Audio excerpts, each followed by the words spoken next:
on this scatological episode of MythBusters. Oh, man. It's all about idioms, as the team takes on those phrases we all take for granted. Is it really best to hit the ground running? Or to end with a bang? And for the coup de grace, I know I shouldn't be surprised, but it smells terrible. Adam and Jamie will attempt to polish the unpolishable. Incredible. Who are the MythBusters? Adam Savage. I look good, right? I look damn good. And Jamie Heineman. Oh, great. We got a Yeti outside. Between them, more than 30 years of special effects experience. Joining them, Grant Imahara. Oh my God! Tori Galechi. Say hello to my little friend. And Carrie Byron. You're better than a robot. They don't just tell the myths, Bye-bye. they put them to the test.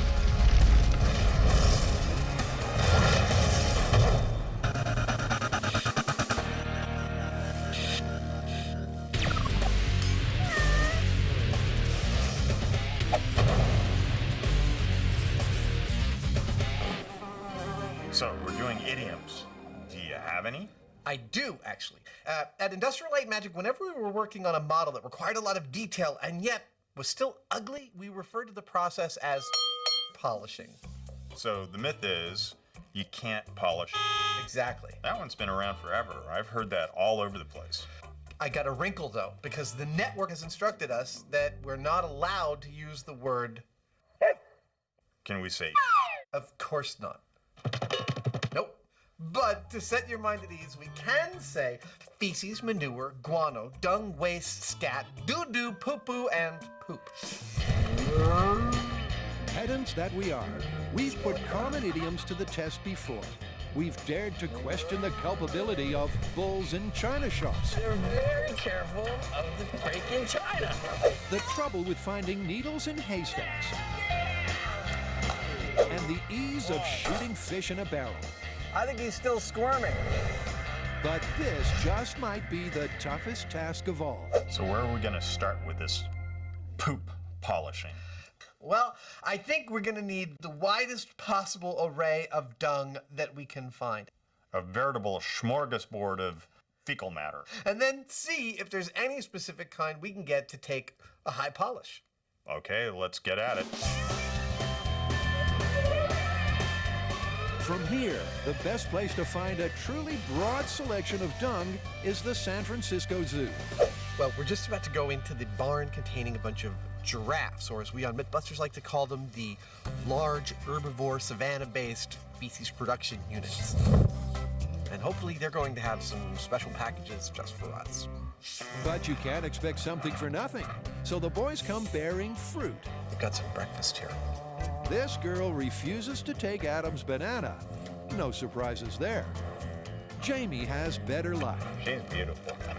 And breakfast begins its magical transformation into manure. Okay, now you've eaten. Let's see the other stuff. It's a rare chance to frolic with the wildlife, but Jamie knows they're here on, business. He's like, what the hell are you doing? I'm gonna cry. Is it okay? Can I get some? So it turns out the giraffes are really efficient at extracting the nutrients they need out of the food they eat.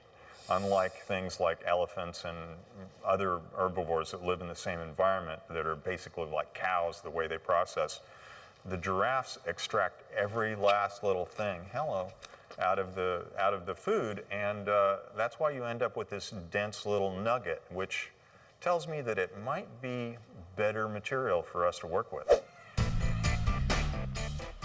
But giraffes aren't the only donors. Grizzly dung. Let's go get some. Armed with scoops and buckets, they need to steal the scats of a bunch more species to give them the best possible chance of busting this myth. If one stool won't take a shine, another might. So there's no bears around here, I take it. Hey, Jamie, over here. Oh man, this stuff is soft. It's kind of like meatloaf. I know I shouldn't be surprised, but it smells terrible. You know the worst part now? I got an itch on my nose. The Grizzlies get set free. as the boys move from stink to stench. Warthogs. Oh, right out of the gate, I see we're in luck. Look at that. Holy, that's a lot of poo. Oh, wait, look. Oh, it's all in a string. It's like it could be a necklace. We just yeah. have to polish it up. They race to secure the manure from half a dozen more animals, including lions, rhinos, and koalas. I think we got everything we need here. Oh, you're full of it. Let's get back to the shop and start polishing.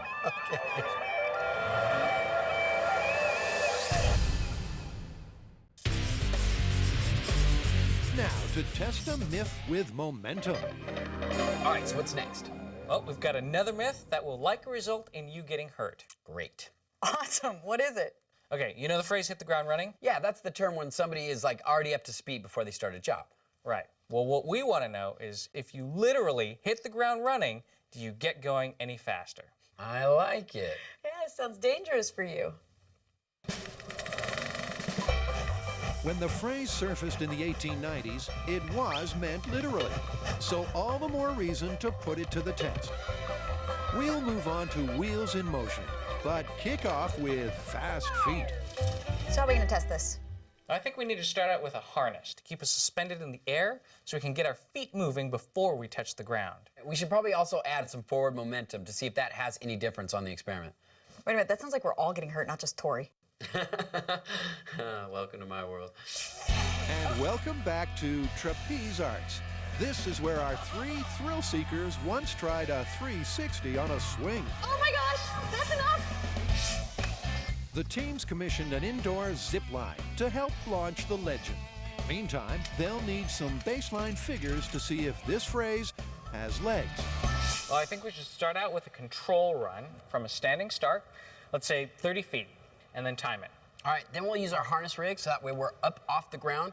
We'll start our run, and then when we're dropped, we'll be in mid-stride, and we'll see if our time is any shorter. 30 feet's a short sprint, but that's the best way to test this idiom. It's 30 feet right there. Any difference between a standing and a rolling start is likely to be measured in fractions of a second.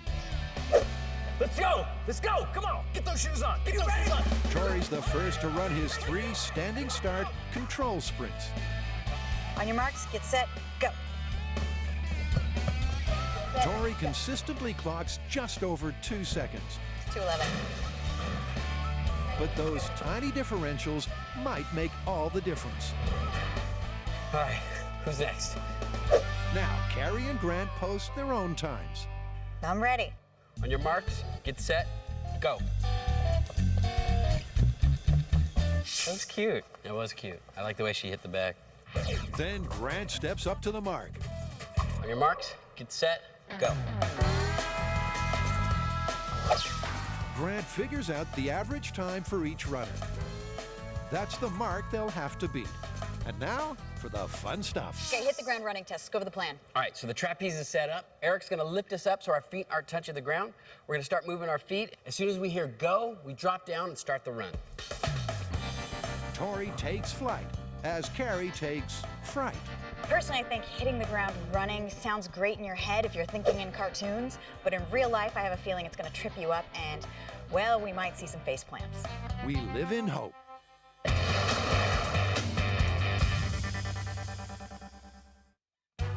Adam and Jamie have gathered the droppings from 9 different animals to see which, if any, buffs up the best. Those babies have hurt coming out. Back at M5, Jamie marks up some tinfoil trays and finds a novel use for earplugs. They work for your ears. Maybe they work for your nose, too. Okay, here we go. Once the poop is partitioned, Oh, man. every sample gets roasted. The theory is that dry dung is more likely to take a polish. The whole point of baking the scat at 300 degrees for 6 hours is not just to bring out the flavor, but also to get out the moisture, to harden it. While it's regular poop, there's no way we can get a polish on it because it's soft. But if we bake it, we get out the moisture, then Presumably it will harden, and then maybe it'll take a polish. It has the added benefit of killing all the germs, which our insurance company is very pleased about. Pink is all I know. This is like the most twisted lunch tray ever. And their first job is to sort the chaff from the hay. This is horse poop, and there's nothing left. It's mostly like, hay. And in fact, that looks like that's all it was, but Now it's ash.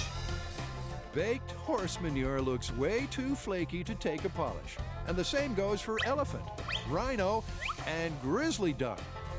We got 5 out of 9. That's actually pretty good. Let's see what we can do. Where do you want to begin? Adam's a stuttering mess, but this is uncharted territory. They'll need good instincts and a strong stomach to choose the right sample and the right method. Jamie picks, giraffe dung. while Adam tries Lion feces. And I'm going at it with a bit of 320 grit wet dry sandpaper. And honestly, it seems to be going swimmingly. Assuming this idiom ever gets close to being busted, to call it, we'll need some kind of gloss rating. Adams arranged to rent a fancy machine that actually measures the reflective properties we call a shine. At this early stage, Jamie thinks we won't be wasting our money. So I'm actually getting a nice little shine on this puppy.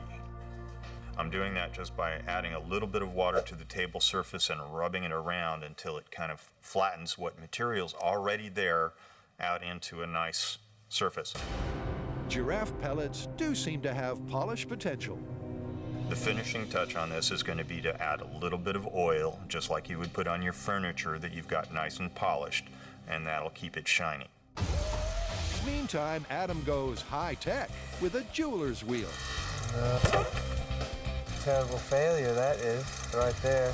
Frustration turns to exasperation as Adam learns that Jamie's using furniture polish. You are obstinately ignoring the spirit and the letter of the myth by using a wax-based polish. This is about polishing. There's polish. I don't see the problem. You're imparting an artificial shine. You might as well just spray paint it. You're adding a material, and the material is what's getting you your shine, not the poop itself. Proving you can polish a poop is a big ask, so it's no surprise that the hit the fan. It's a wax. It helps get a shine on it. You wax your floor, you polish your floor, you polish tables. I'm gone. Well, I guess we've left Tori hanging long enough. He, Grant, and Carrie are testing the literal truth of hit the ground running. Just like the control sprints, they'll all try this running drop test 3 times. And here's the highlights. Go. The way I was picturing it is really cool. I probably look really cool on the high speed on this one. Hanging, set, I haven't reached maximum velocity yet. go. Go. I have to say that was pretty awkward. And it wasn't really like hitting the ground running so much as it was hitting the ground stumbling. Wow, that is the most graceful thing I've ever seen in my life. Eye of the tiger, Grant. Eye of the tiger. More like Eye of the Kitten. You can't help notice that hitting the ground running looks a lot clumsier and a whole lot slower than a standing start. I'm under no illusion that was probably a slower run. I almost didn't see her pass. Mostly from all the awkward flailing around that left me in a strange position by the time I hit the ground to run. Go. But the stopwatch never lies. On average, the 3 of us were faster hitting the ground running There's no way. by an 1/8 of a second. Incredibly, these rough rolling starts did make for a slightly faster time. But there's a good chance they can do even better. Now we're going to do a test, hit the ground running, but with forward momentum. I think this is going to be a much better test. Sliding in on a zip line, they'll hit the start line at speed. By any standards, this must be the ultimate way to hit the ground running. But will it be faster? Well, it's hard because it's like if your foot is not in the right place when you get off that trolley, you're gonna go straight on your face. Maybe that's why hit the ground running isn't actually a good thing. In 3, 2, 1, as your legs are moving, you start swinging back and forth. So you're pretty much out of control before you even get to the ground. So once you get to the ground, you have to like stabilize yourself, balance, make sure you don't fall over, and then run. It is a very stupid thing to do. So Carrie follows in his floundering footsteps. Run, run, run, run, run, run, run, run, run, run, run, run, run, yeah! That's not so easy. Yeah. Yeah. Time for Grant to strut his stuff.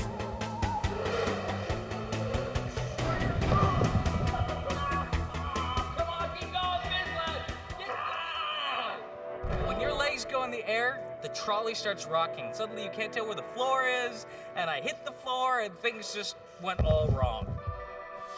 I just don't think that there's any way that this idiom works whatsoever. I just don't think you're ever going to get a significantly better time by running ahead of time. I think it's crazy, and we should just stop saying it. But Carrie and Tori finally did seem to hit that mark at high speed. Still, it all comes down to those fractions of a second. Running in the air with the forward momentum test is a quarter second slower than planting and running. Really? That's a surprise. So the jury's locked on the literal truth of this popular phrase. Surprisingly, falling was faster and swinging was slower. So what say we replace legs with wheels? Hey, how about a bike? I like bikes. Oh, we know your track record with those.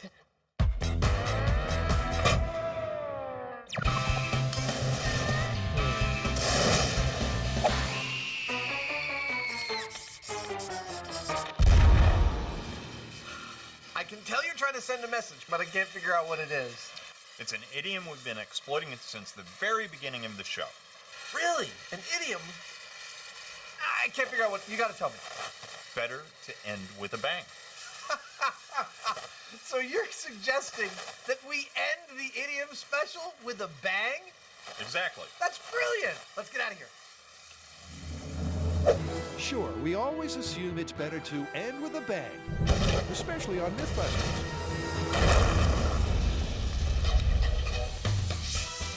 Today, we'll put the predictable Big Bang up against a spectacular slow burn.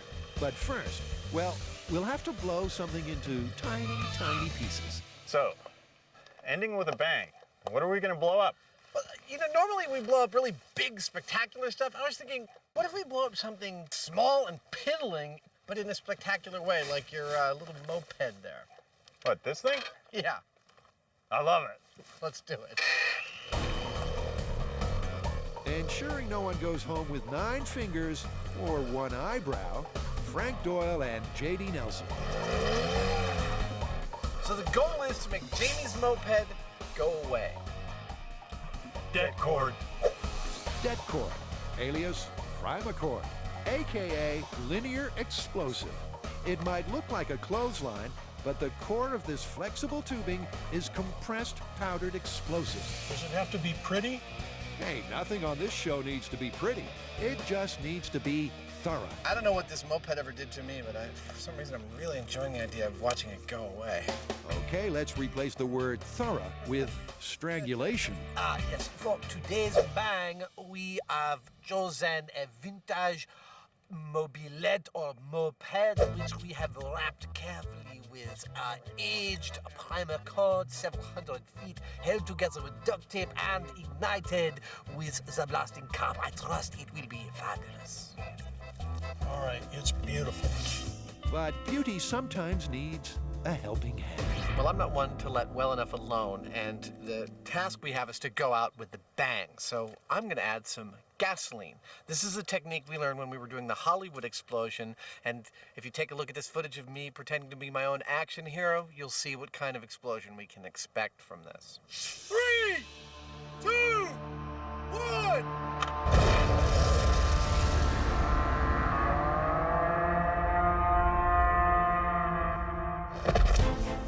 So Adam adds even more fuel to the fireball.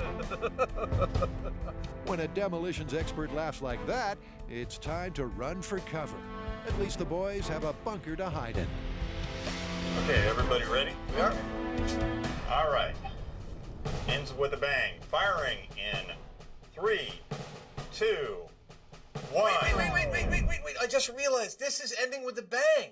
And we're still in the middle of the episode. We can't do this at this point. We've got to go take care of a whole bunch of other stuff and then come back here. Really? Yeah. Okay. Let's go.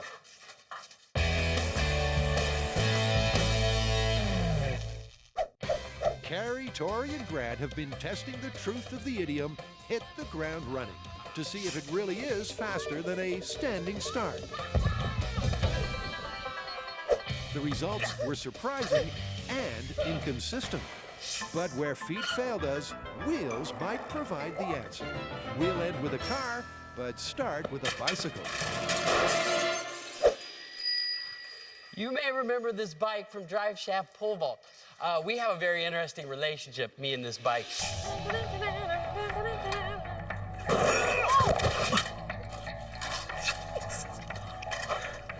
I'm okay. I need to be able to get this bike up to speed without it touching the ground. So I'm gonna build a rig that will hold up the back wheel. The hit the ground part of this phrase means the bike needs to start suspended. What I need to do next is make the release system. So that way, once the bike is up to speed, we can quickly release the back wheels, it'll hit the ground, and we'll see what happens when we hit the ground running. Adding extender foot pegs to the back axle, Tori modifies the mechanism to drop on demand. Go ahead. 3, 2, 1. Yeah! It's gonna work! Out on the test track, Tori sprays the start, while Grant marks the finish line, 100 feet up the tarmac. Then we'll stop the timer once we hit the finish line, and we'll do it 3 times. That way we get an average time from our standing start. These first sprints wouldn't scare a retired mailman. Excellent. But for the sake of consistency, Tori needs to wear a safety suit for each and every test. Just riding a bike. I mean, how dangerous could that be? Yeah, but this is not the dangerous one. But when you're suspended in the air, pedaling as fast as you can, then it gets dangerous. Ready, set, go. As with the running tests, they average the times from 3 standing starts. Go. What's my time? 6:68. Go. And the Tour de Tori passes without incident. 6:34. I got a better time! But we all know that once you learn how to fall off a bike, you never forget. Now we're going to move on to our suspended test. Tori's going to be on the bike, suspended above the ground. He's going to pedal as fast as he can, and then we're going to release him and see if he's any faster. My prediction for the next test, 3 words: crash and burn. All right, I'm ready. But is he? If history is any guide, Grant should have 911 on speed dial. Set, go. Pathetic. Keep going, keep going! 8.72. Not very good. As soon as you hit the ground, you lose balance. So then you have to like regain your balance and at the same time start your pedaling. So it's such a hard task that it really makes getting off the line slow. So as far as hitting the ground running goes for a bike, not a great idea. And here at MythBusters, a bad idea is always worth repeating. Ready, set, go. Oh. Try as he might, Tori just can't, well, hit the ground running. Once he hits the ground, there's so much friction, there's so much weight there that it just immediately stops, and he is basically at a standstill. All right! Dude, hitting the ground running sucks. This was just like when we were at trapeze arts and we were trying to catch with our feet. It's really hard to, well, hit the ground running. 10.09 seconds. Just to remind everyone, Tori's control run was just under 6.5 seconds. Clearly, the friction between the road and the falling rear tire stopped the wheel dead and unbalanced the bike. So, far from proving an advantage, this test is going backwards. Your average hitting the ground running was 9.27 seconds, 2.8 seconds longer than the control. That's not good. It's not looking so good for hit the ground running on a bike. But we can't stop there. We still have a car. Yeah, let's ramp it up. All right.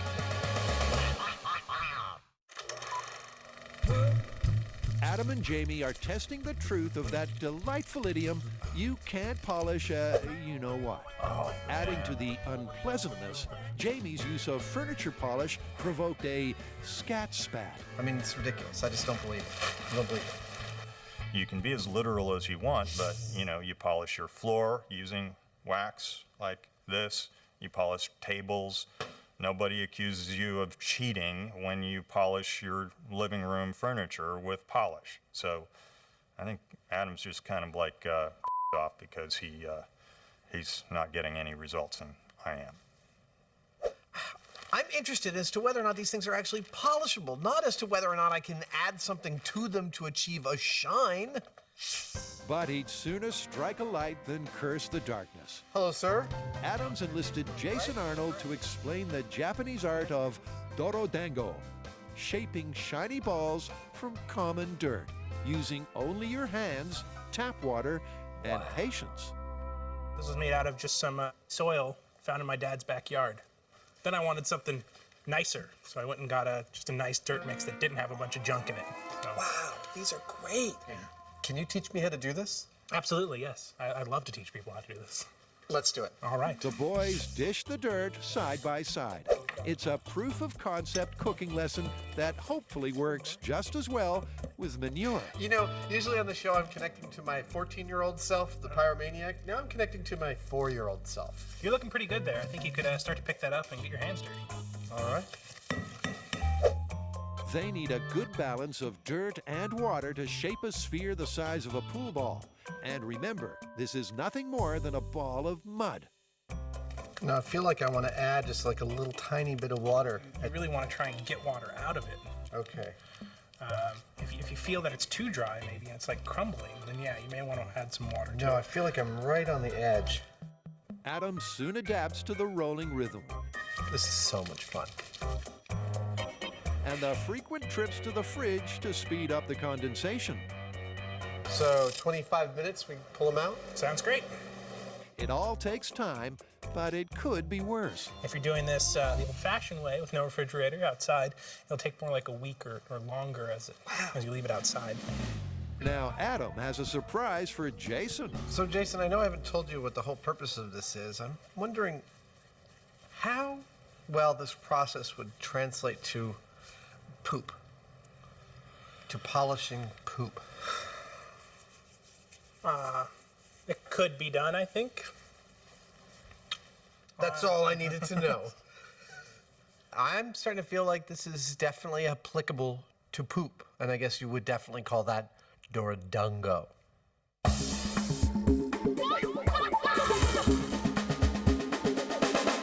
Well, I suppose we should talk about where this came from. Well, in this case, we have better than a citation. We've got actor, director, and comedian Jerry Lewis, who claims he coined the phrase. Yeah, it was in the late 60s. He was in his editing suite working on his latest film, and Stanley Kubrick walks in asking if he can watch. Well, Lewis responds, implying that the film was no good, that you can't polish. And it's been in the popular culture ever since. Check it out! Time to mend some fences with a method we hope they both agree on. Look at that. That is dirt, water, and this little elbow grease. Does it bounce? No, I think it's actually pretty darn delicate, but I think this is our process. That's beautiful. I think we just need to choose the most dirt-like of the scat and start with that. Okay. Adam adopts the ostrich droppings. And Jamie decides on the lion leftovers. I need to take this and make a shiny mud ball out of it. Now, this is lion poop, and The reason I want to use it is because these guys are almost exclusively carnivores, and their poop is going to be, have a certain characteristic because of that. I'm holding on to a ball of wet dung, and I have a hard time imagining that it's going to be shiny when I'm all done. At the same time, I'm so jazzed from my shiny mud ball that I'm optimistic that this is going to work. I'm actually really impressed how this lion poop is working. It has a really fine dust that comes out of it when you start to work it. Since the perimeter of any perfect ring will meet a perfect sphere all the way around, this kind of helps me just test and see that I'm reasonably close to perfectly spherical.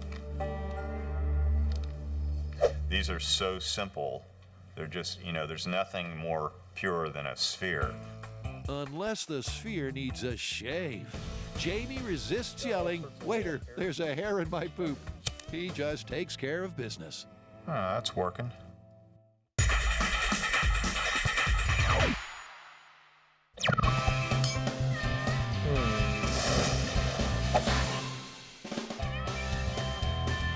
Carrie, Grant, and Tori have risked life and limb to see if it really is faster to hit the ground running. Flailing feet prove nothing.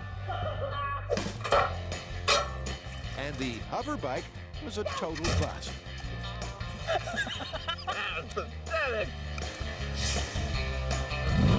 But with much more weight and maybe more grip, this stunt sedan just might do the trick. I like driving. Driving and hopefully braking is Carrie Byron. My strategy to keep consistency is I am just going to floor it for the start of each one of these tests. Grant sets the mark at 300 feet. Now Carrie sets some times from a standing start. Here we go. In 3, 2, 1, go! 7.97. As before, they'll average these control runs to compare against hitting the ground running. Now that we have our data, the next step is to raise up the drive wheels, which are the front wheels, off the ground. I think this has a good chance of being faster. The car's more stable, it's got better traction, and the wheels are unlikely to stop when they hit the ground. But there could be a few problems. We could blow out the tires, The car could swerve out of control. or we could destroy the transmission. Be interested to see what happens. That's better. With the engine at full revs, this 4,000-pound car is rigged with a quick release to smash into the road at top speed. We've never done anything like this before, so I guess we just have to cross our fingers and hope everything goes really well.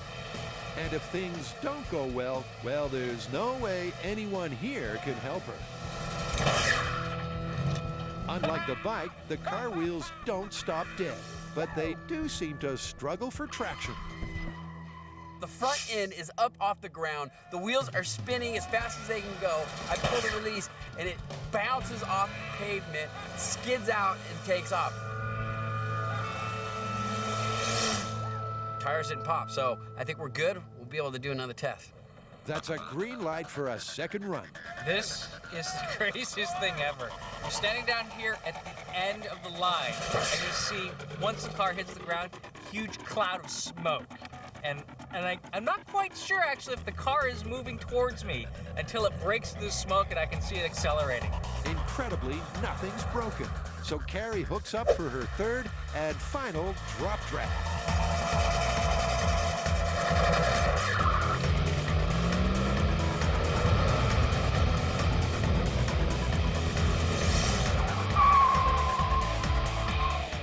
That was so awesome. The redneck in me screaming the whole way. I love a good burnout.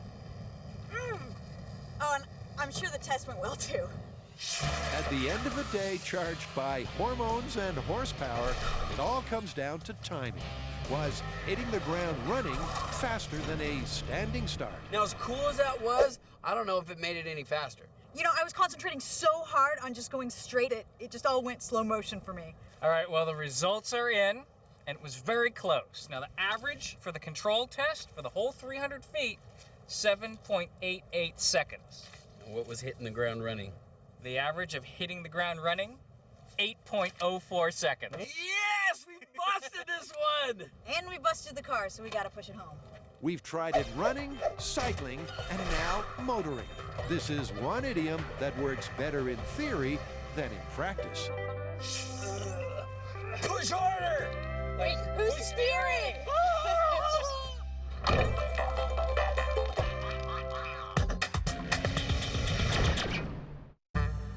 For Adam and Jamie, it's been 3 long days of shaping and buffing. But thanks to the ancient art of Dorodango, they've got a real chance of actually imparting a polish to poop. You know, the casual viewer might look at this and say, pardon the pun, what a load of crap. Who needs to know this? This is disgusting. But I'm actually really fascinated by this. Even if it is a disgusting material, it's totally unlikely. And yet, by really thinking carefully about it and by like polishing and working it, we've actually got a lovely shine on this. Of course, it's not all smiles and sunshine. The balls still stink to high heaven. They're unsanitary. And Adam's made a mess of the pants he was going to wear to the Emmys. I swear that is as shiny as I'm gonna get it. It's pretty good. Now, here's the rub. What exactly defines a polish, and how do you measure it?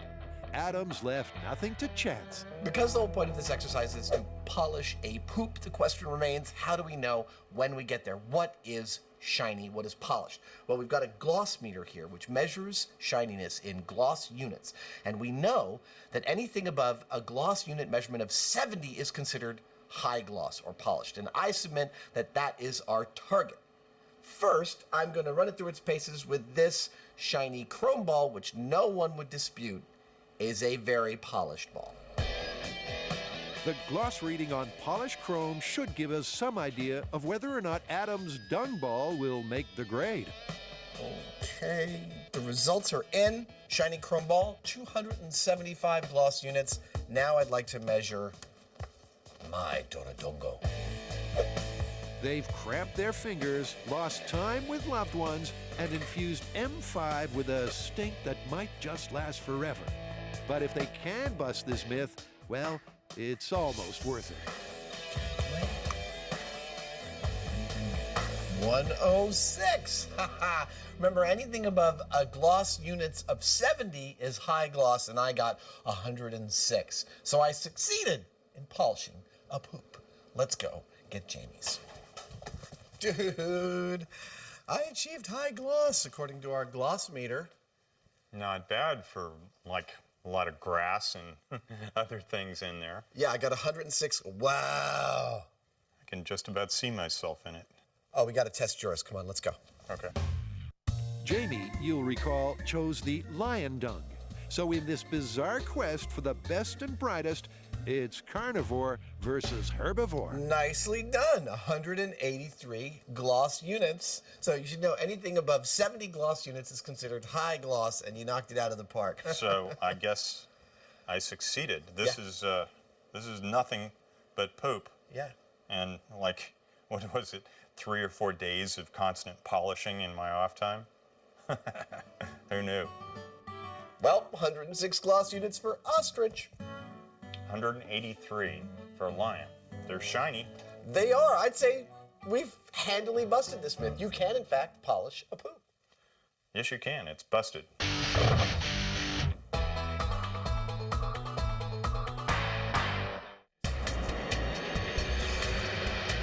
hope you accept my apologies for the early Explodus Interruptus.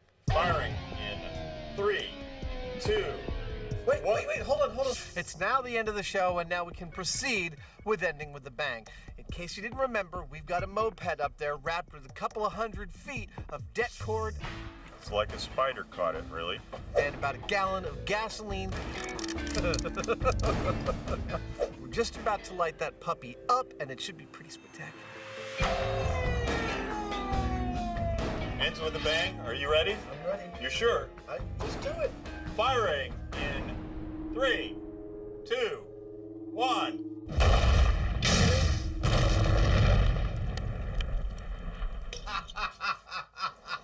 That was suitably Suitably spectacular. and suitably devastating.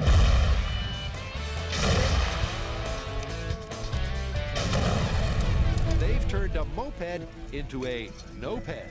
But this idiom is only halfway tested. Think I can still ride it? Well, that was a heck of a bang. That was one really good bang. Let's check the high speed. All right. We got our bang, and it was a peach. But now Jamie's got this idea of destroying an SUV with thermite, which is awesome because it probably doesn't mean a bang. And now we get two things to compare against each other to see if it really is best to end with a bang.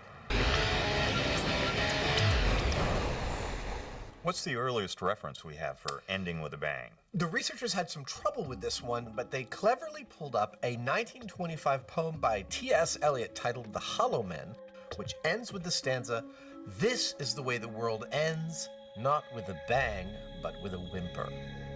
So does that imply that it's better to end with a bang? I think that's what he's saying, and I think that idea hit the popular culture and came all the way around to us. But just what is Jamie's diabolical alternative? Let's ask the man himself. We're gonna make some thermite. That means I'm gonna take this and mix it with this in that, and we're gonna cut that in half. Okay, that's nice and brief, but we'll need a bit more detail. Thermite is a mix of iron oxide and finely powdered aluminum that burns at super hot temperatures. We used it previously during the Hindenburg episode to a pretty spectacular effect, as you can see. The Hindenburg had a paint job partly based on the key components of thermite, which at least contributed to this historic fireball. Thermite's also used to build bombs and in commercial demolition, so it's not the kind of thing you buy pre-packaged. So Jamie has to mix his own, very, very carefully. The only people that we could find that are used to working with this kind of quantity of thermite normally make solid rocket boosters.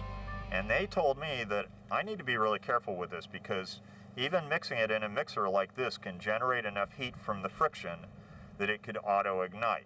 And once this stuff goes off, you don't want to be around it. So we're keeping a close eye on it. Cue the sacrificial SUV. It's Adam's job to prep the patient. I have to remove the tires because they don't want the tires to burn out here. So of all the things we're going to destroy, we're going to leave the burning molten rubber out of the equation and just set the car down on its frame. The first batch of bathtub thermite is bagged and distributed.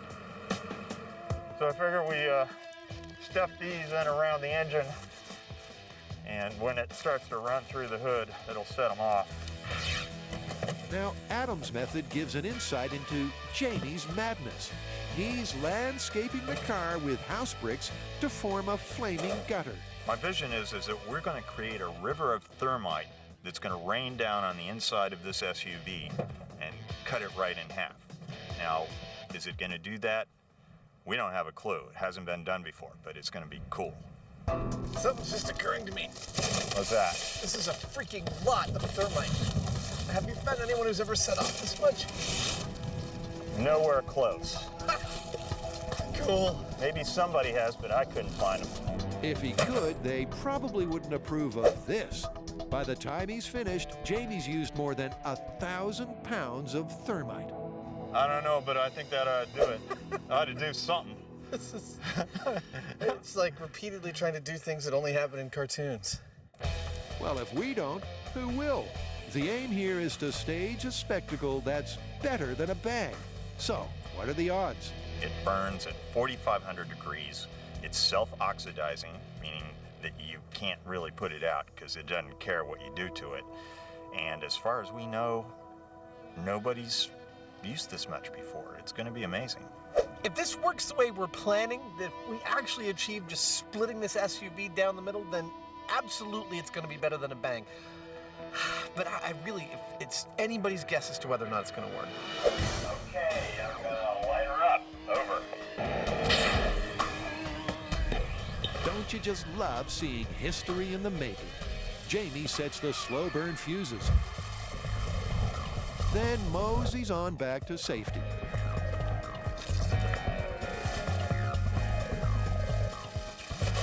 Personally, I'd take this over a bang any day because this is something special. Once this stuff goes off, it's gonna be nuts.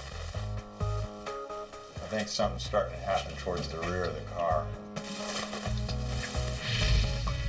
Oh, cascading. Yeah. Oh, yeah. That's what I'm talking about. Oh, it's coming out the windows. It's definitely gotten into the cab. Burning thermite is 3 times hotter than molten lava, and the UV rays are so intense you can't view it up close without a welder's mask. No wonder Jamie thought this might be better than a bang.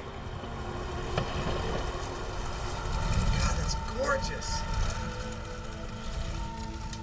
It's like the gift that keeps on giving. Look at the size of the cloud that's putting out.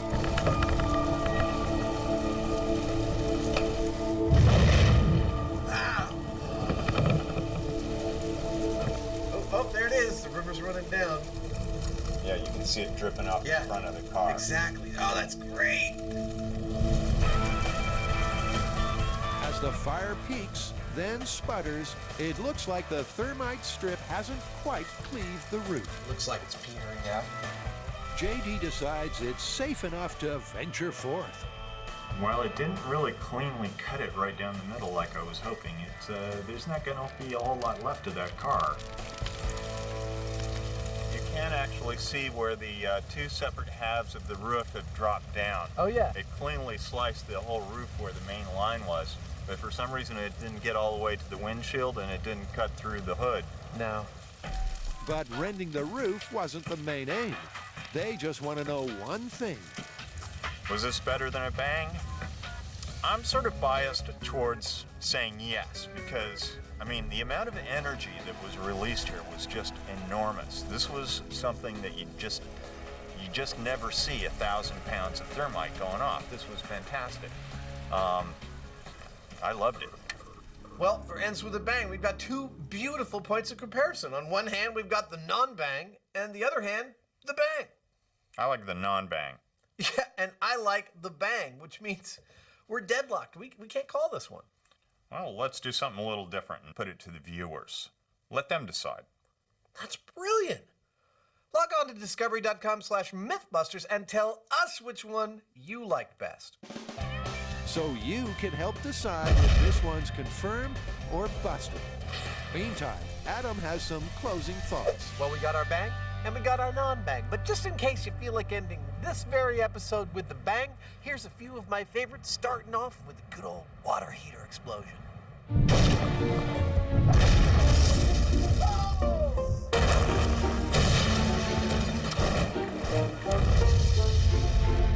Oh!